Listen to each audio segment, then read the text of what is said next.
हुजूर ने फरमाया जब मैयत को दफन करके फारिग हो जाओ तो उसकी कब्र पर खड़े रहो। खुद हुजूर भी कब्र पर खड़े रहते दफन करने के बाद और फरमाते इसके साबित कदम रहने की दुआ करो, इसलिए कि अब इससे सवालों जवाब होंगे, अब फरिश्ते इसकी कब्र में आएंगे, अब इससे पूछेंगे, अब इसके साथ वो इम्तिहान होगा, तो इसके लिए दुआ करो, कब्र पे खड़े होके दुआ मांगो।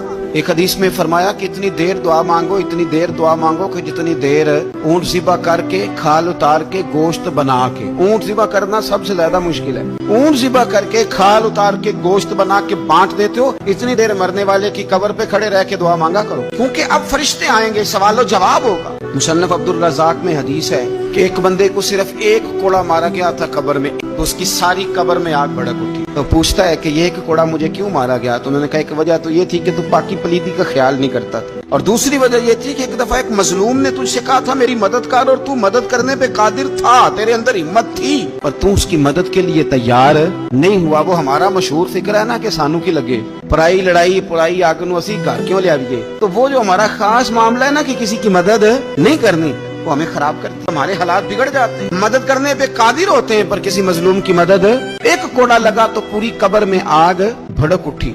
अज़ाब कब्र से अल्लाह की पनाह मांगी जाए, डरा जाए और आखिरत के लिए कब्र के लिए तैयार। कुरान मजीद ने कहा वैज़ल कुबूर बुसिरत, जब कब्रें कुरेदी जाएंगी ना, अलिमत नफ्सुम मा क़द्दमत व अख़रत, फिर हर जान जान लेगी कि उसने आगे क्या भेजा और पीछे क्या छोड़ा।